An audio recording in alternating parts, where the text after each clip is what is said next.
আমের শুরুতে কচি আম দিয়ে এই আচারটি বানিয়ে নিন। এই আচারটি বানিয়ে নিতে কিন্তু অনেকটাই সোজা আর খেতে কিন্তু অনেকটাই মজা। তো আসসালামু আলাইকুম এভরিওয়ান, কেমন আছেন? আশা করি সবাই ভালো আছেন। তো এখন তো আমের সিজন, আর আমের সিজনে তো আমরা বিভিন্ন রকমের আচার বানিয়ে থাকি। আর আচারটা কিন্তু সবার অনেক প্রিয়, আর আমার তো অনেক প্রিয়, কারণ আমি কিন্তু টক লাভার, আর টক খেতে আমার কাছে অনেক ভালো লাগে। তাই সেজন্য আজকে কচি আম দিয়ে আমি আচার বানাবো। তো তার জন্য একদম কচি কচি আম নিয়েছি। আমের একদম চোষা শুদ্ধে কিন্তু কেটে নিয়েছি, কিন্তু ভিতরের বিচিটা শুধু ফেলাই দিছি। তো দেখতে পাচ্ছেন আমি কিভাবে কাটছি, ঠিক এভাবে কেটে নেবেন। তারপরে একটা কড়াই নিয়েছি, কড়াইতে দিয়েছি আমি 1 কাপ পরিমাণ সরিষার তেল। আচারেতে অবশ্যই সরিষার তেল দেওয়ার চেষ্টা করবেন, তাহলে আচার খেতে অনেক ভালো লাগে। তারপরে দিয়েছি আমি 3টা শুকনো মরিচ, আর দিয়েছি কয়েক টুকরো রসুনের কোয়া। এখানে আমি 3টা রসুনের কোয়া দিয়েছি। তো তারপরে এগুলো তেলের সঙ্গে একটু ভেজে নিলাম। তারপরে এখানে দিয়েছি 1.5 চামচ পরিমাণ পাঁচফোড়ন। তো পাঁচফোড়ন দিয়ে এগুলো সুন্দর করে একদম ভেজে নিলাম। তো হালকা যখন বাদামি কালার হয়ে আসলো, তখন আমি ওই তেলের মধ্যে আমগুলো ঢেলে দিলাম।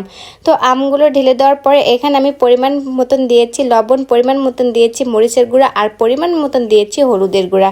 এখানে কিন্তু পানি দেওয়ার দরকার নাই, আম থেকে যে পানিটা বের হবে সেই দিয়ে কিন্তু এটা রান্না করতে হবে। নাছাড়া কিন্তু আমটা একদম গলে যাবে, গোটা গোটা থাকবে না। আর গোটা গোটা না থাকলে কিন্তু এই আচারটা ভালো হবে না। তো তারপরে ঢাকনা দিয়ে ঢেকে কিছুক্ষণ এটা জাল করে নিলাম, 2 থেকে 3 মিনিট। 2 থেকে 3 মিনিট পরে ঢাকনাটা খুলে আবার সুন্দর করে নেড়ে চেড়ে নিলাম।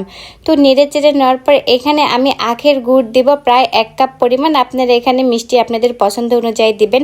আমি তো প্রতিটা ভিডিওতেই বলি যে যারা হলো টক খেতে পছন্দ করেন সেখানে আপনারা মিষ্টি কম দিবেন, আর যারা টক খেতে পছন্দ করেন না সেক্ষেত্রে আপনারা মিষ্টি বেশি দেবেন। আর আমার কাছে মনে হয় যে আচার জিনিসটা যদি টক না হয় আমার কাছে ভালো লাগে না। তো তারপরে গুড়টা দিলাম। গুড়টা দেওয়ার পরে দেখেন কতগুলো পানি বের হয়েছে। এই পানিতেই কিন্তু এই আচারটা হয়ে যাবে। তো তারপরে সুন্দর করে ঢাকনাটা দিয়ে ঢেকে দিলাম। ঢেকে দেওয়ার পরে কিছুক্ষণ জাল করে নিলাম। জাল করে নেওয়ার পরে এখন নেড়ে চেড়ে এখানে আমি দিয়েছি জিরার গুঁড়া 1 চামচ, ধনিয়ার গুঁড়া 1 চামচ। তো এগুলো দিয়ে আমি সুন্দর করে নেড়ে চেড়ে নিলাম। নেড়ে চেড়ে নেওয়ার পরে এখন আমি আবারও ঢাকনা দিয়ে ঢেকে 2 থেকে 3 মিনিট এটা জাল করে নেব। তো 2 থেকে 3 মিনিট পরে এখন আমি ঢাকনাটা খুলে এখানে আমি 2 চামচ পরিমাণ দিয়ে দিয়েছি হলো চিলি ফ্লেক্স।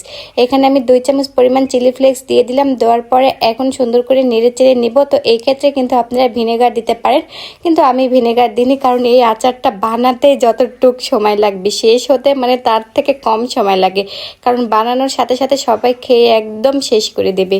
তো যারা এই আচারটা যদি হলো আপনারা দীর্ঘ সময় রাখতে চান তাহলে এখানে ভিনেগার দিতে পারেন। তারপরে সবগুলো মশলা দেওয়া শেষ হয়ে গেল। এখন সুন্দর করে আমি নেড়ে চেড়ে নিলাম 2 থেকে 3 বার নেড়ে চেড়ে নেওয়ার পরে দেখেন আমার আচারটা ফাইনালি হয়ে গেছে। দেখেন কত সুন্দর আমার আচার হয়েছে। আহা, এটা দেখতেও যেরকম সুন্দর, খেতেও মাশাআল্লাহ অনেকটা টেস্ট হয়েছিল।